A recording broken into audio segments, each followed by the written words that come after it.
Good morning, guys. Christian Drama Queen coming at you today.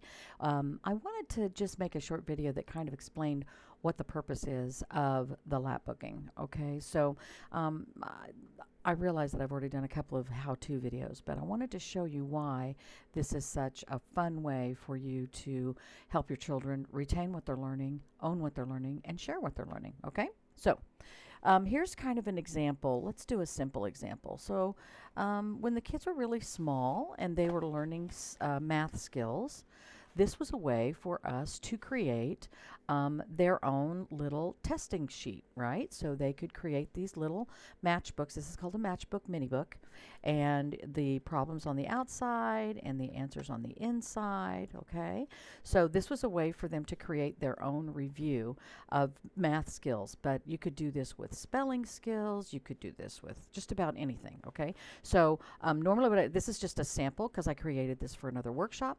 However, the kids did do this on their own, and they had them. But my kids are now in their late 20s and early 30s. So, yeah, so don't be surprised if we find some things that are kind of falling apart. So here's a lap book that the kids did, and this was probably my kindergartner at the time. She was doing a lesson with me on Katie and the Big Snow. And so this was a lap book that we created. Every day we did a different lesson regarding Katie and the Big Snow. And so we had a handmade compass, and we did a little exercise where we did things in the living room utilizing north, south, east, and west. We actually made our own map. She actually did some words. She had to do some definitions or descriptions of Katie that came out of the book. We learned what personification was. Yeah, so this was hers. She was only, I think she was 5 at the time. So very, very, let's see. Yeah, I think she was 5 at the time.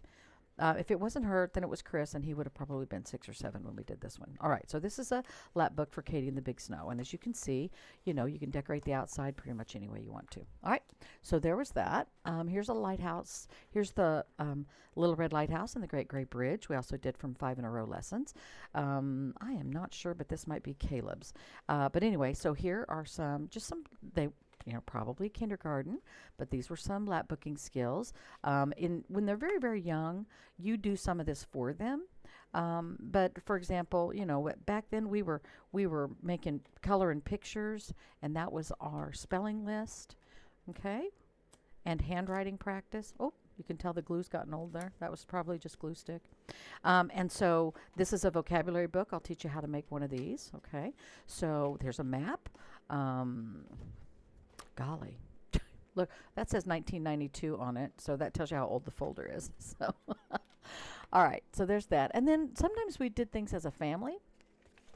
This is a massive lap book that we did as a family using 2 books. We did Sarah Plain and Tall. And then we also did the second book in the series, which was Skylark, okay? And in this, as a family, we put lots of things together, okay? We learned how to address envelopes. We learned about the great horned owl, which was the state animal. We learned about the color wheel. We learned about fog and all the different references to fog, okay? And let's see, what else did we do?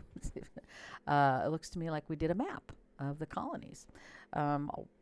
Let's see. And there was all kinds of stuff in here that we actually ended up keeping. So this is like a whole booklet of stuff that we did. This was stuff I printed off the internet and the kids put together. They wrote their own story. Okay. So this is a vocabulary book.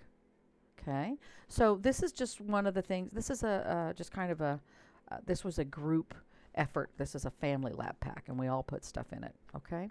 So this is part of, and we learned about Maine. See, there's their flag, right? So we put that together. So this is I just wanted to give you guys some examples of things that you can do as you lap book, as you learn to lap book, as you help your kids learn to lap book. And I wanted to give you some ideas of some things that we did back in the day. And I am not exactly sure. I think this is supposed to go in. There we go. That's how that's supposed to work. All right. So this is just an example of what you can do with the lap booking. But I'm telling you, the creativity is endless. The kids can do whatever. And these are just some of the ones that I kept. There were dozens and dozens of lap books. But like I said, my kids are all adults now. And so I kept a few for samples so I could show them to you. And I can show other people when I workshop. So those are just some examples. So what we're going to do is we're going to put together a lap pack just to use for your own reference. Okay, so you will put one of these together, and then you will have some samples in yours just so that you can use them to show your kids how to put them together. Okay, so all right, I just wanted to share that with you. You know I love you.